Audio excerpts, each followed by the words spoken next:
ปปส.ของไทยได้รับตัวผู้ต้องหาจำนวน2 คนที่พัวพันการขนส่งยาบ้า10 ล้านเม็ดและยาไอซ์จำนวน600 กิโลกรัมหลังลบซ่อนตัวที่สปป.ลาว Time to share สัมผัสการเดินทางแบบใหม่ไปกับmigula.com สวัสดีท่านผู้ชมกลับมาพบกับรายการทำทุกแสสำหรับหัวข้อข่าวที่เราอยากจะนำเสนอในวันนี้ก็คือเกี่ยวข้องกับเหตุการณ์ที่ว่าเกิดขึ้นอยู่เพื่อนบ้านของเราแต่เกี่ยวข้องกับลาวเราก็คือปปส.ของไทยได้รับตัวผู้ต้องหาจำนวน2 คนที่ว่ามีส่วนเกี่ยวข้องเรื่องของการขนยาบ้าจำนวน10 ล้านเม็ดและยาไอซ์600 กิโลกรัมหลังจากนั้นเนาะก็คือได้หลบหนีมาซ่อนตัวหรือว่ามากบดานที่สปป.ลาววันที่23 กรกฎาคม 2026ที่ด่านชายแดนความมิตรภาพลาวไทยแห่งที่1เมืองหนองคายจังหวัดหนองคายคณะเจ้าหน้าที่จากสำนักงานคณะกรรมการป้องกันและปราบปรามยาเสพติดร่วมกับหน่วยงานความมั่นคง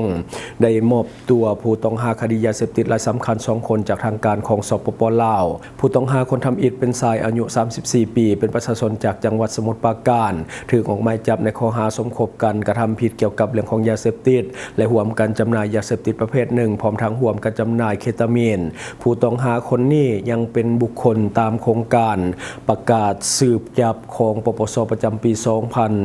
2569 โดยมีบทบาทเป็นผู้ขับรถสำรวจเส้นทางในขบวนการขนส่งยาบ้าจำนวน10 ล้านเม็ดและเคตามีน600 กิโลกรัมจากจังหวัดสุพรรณบุรีก็คือกระจายไปต่ออยู่เขตบางบ่อ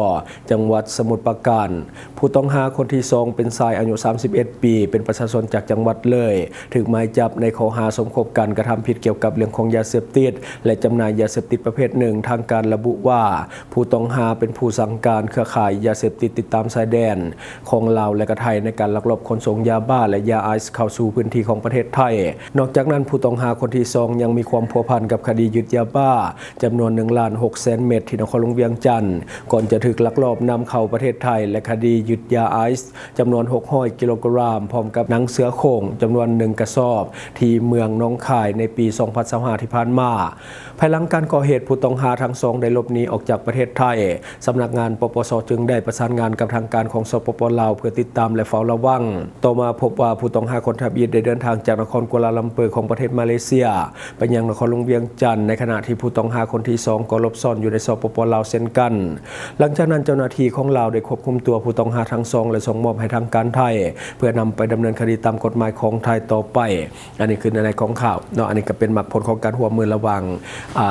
ทางการของไทยและก็ทางการของลาวที่ว่าเฮ็ดเวียกร่วมกันนอกจากคือเฮ็ดให้ผลการดำเนินงานต่างๆมันออกมาดีในเรื่องของการส่งผู้หายข้ามแดนมีหลายเคสที่กระทำผิดอยู่ไทยและข้ามมากบดานอยู่ลาวหวังจะลดการจับกุมจากเจ้าหน้าที่ตำรวจของไทยแต่สุดท้ายถูกเจ้าหน้าที่ตำรวจของลาวจับตัวส่งให้ทางการของไทยคือเก่าบัดนี้มาต่ออีกหนึ่งข่าวก็คือตำรวจมหาสารคามร่วมกับตำรวจกวดคนเข้าเมืองบุกกวดคนกระท่อมปลายนาซึ่งว่ามีการจับกุมชาวสปป.ลาวพร้อมกับยาบ้าเกือบ 2,000 เม็ดพร้อมปืนและก็ลูกกระสุนจำนวนหลายตำรวจชุดสืบสวนตำรวจภูธรจังหวัดมหาสารคามร่วมกับตำรวจกวดคนเข้าเมืองได้เปิดปฏิบัติการกวาดล้างยาเสพติดและอาชญากรรมในพื้นที่สามารถจับกุมสายสัญชาติลาวพร้อมกับของกลางเป็นยาบ้า 1,866 เม็ดและอาวุธปืนประดิษฐ์เอง1 กระบอกและกระลูกกระสุนปืนอีกหลายรายการภายในกระท่อมปลายนาเขตอำเภอวาปีปทุมจังหวัดมหาสารคามเหตุการณ์เกิดขึ้นในวันที่23 กรกฎาคม ปี2026ที่ผ่านมาหลังจากตำรวจสืบสวนพบข้อมูลว่ามีการลักลอบครอบครองสิ่งผิดกฎหมายอยู่ในพื้นที่จึงได้นำกำลังเข้ากวดคนกระท่อมปลายนาทางทิศตะวันออกบ้านโนนโพตำบลบ้านวายอำเภอวาปีปทุมผลการกวดคนสามารถจับกุมท้าววันไสสิงห์ราชสบูรณ์หรือว่าท้าวจอยอายุ21 ปีเป็นคนสัญชาติลาวจากเมืองพลทองแขวงจำปาสักของสปป.ลาวของกลางที่กวดยึดได้ในเหตุการณ์นี้ประกอบมียาบ้า 1,866 เม็ดและก็อาวุธปืนประดิษฐ์เอง1 กระบอกกระสุนปืนลูกซองเบอร์12จำนวน19 นัดกระสุนขนาด.22จำนวน6 นัดและโทรศัพท์มือถืออีก1 เครื่องในเบื้องต้นตำรวจได้แจ้งข้อกล่าวหาต่อกับผู้ต้องหา2 คดีก็คือครอบครองยาเสพติดประเภทหนึ่งก็คือยาบ้าหรือเมทแอมเฟตามีนไว้เพื่อจำหน่ายโดยมีเจตนาค้าขายและก็เผยแพร่สู่ประชาชนโดยบ่ได้รับอนุญาตข้อหาที่2ก็คือครอบครองอาวุธปืนและก็ลูกกระสุนโดยบ่ได้รับอนุญาตหลังจากจับกุมเจ้าหน้าที่ได้นำตัวผู้ต้องหาพร้อมกับของกลางทั้งหมดส่งให้พนักงานสอบสวนสถานีตำรวจ วจนาคาอำเภอวาปีปทุมเพื่อดำเนินคดีตามกฎหมายต่อไป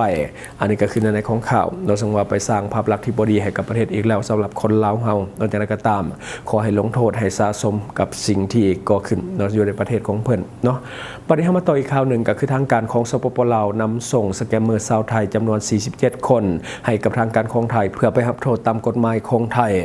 วันที่24กรกฎาคมปี2026ที่ด่านสากลความมิตรภาพลาวไทยแห่งที่1ก็คือนครหลวงเวียงจันทน์หนองคายกรมตำรวจเศรษฐกิจสังกัดกรมใหญ่ตำรวจได้ประสานงานกับกรมพัวพันต่างประเทศสำนักงานกระทรวงป้องกันความสงบส่งมอบผู้ถูกหาสัญชาติไทยจำนวน67คนเป็นเพศหญิง36คน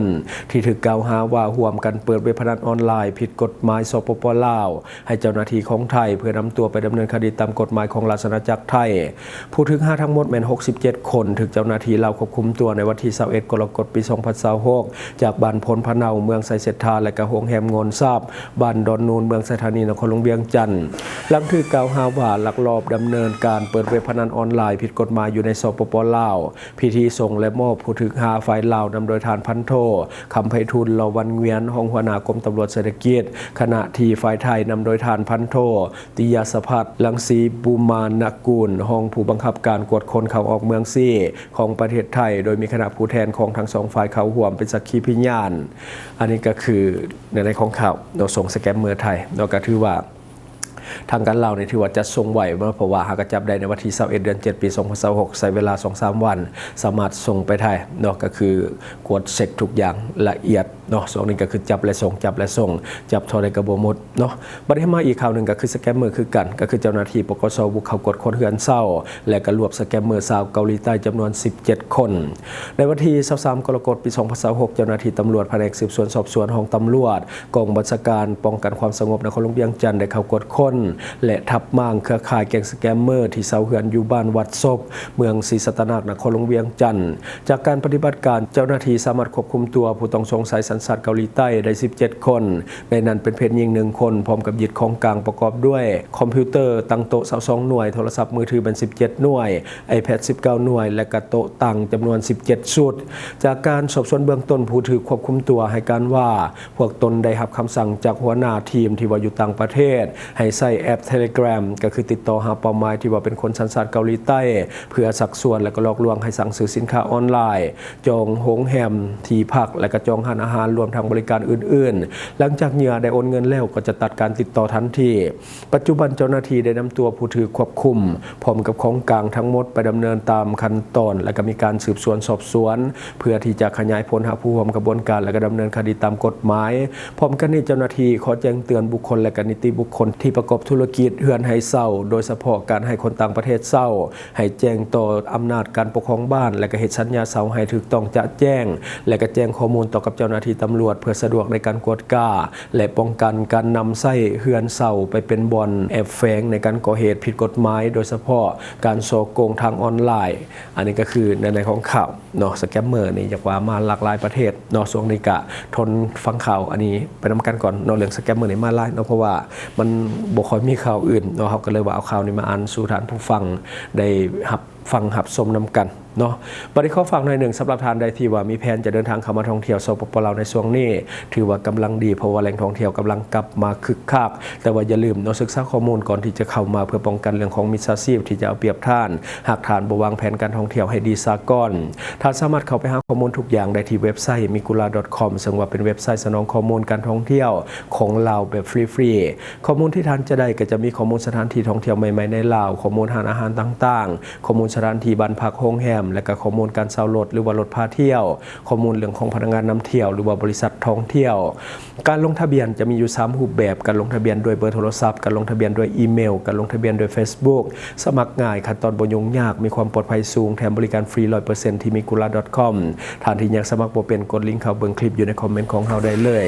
และทั้งหมดก็คือสิ่งที่เราเก็บมาเล่าสู่ฟังหวังว่าท่านจะได้รับสาระดีๆสำหรับท่านที่มาเบิ่งรายการเฮาอยู่คิดเห็นจะได้กับสิ่งที่มานำเสนอไปก็อย่าลืมฝากไว้ภายใต้คอมเมนต์ของเฮาและข้าพเจ้าจะเข้าไปอ่านด้วยตนเองขอขอบใจช่องทางที่คุณสามารถรับชมข่าวสารจาก Time to Share Studio Fanpage Time to Share Laos YouTube Time to Share TikTok Time to Share Laos Facebook สิงห์ดาราสายลินอยู่เมือง มืองลาวใช้แต่เงินกีบลาวและส่งเสริมผลิตภัณฑ์ภายในเพื่อลดพรการนำเข้าสินค้าและแก้ปัญหาเงินตา Subscribe for more video.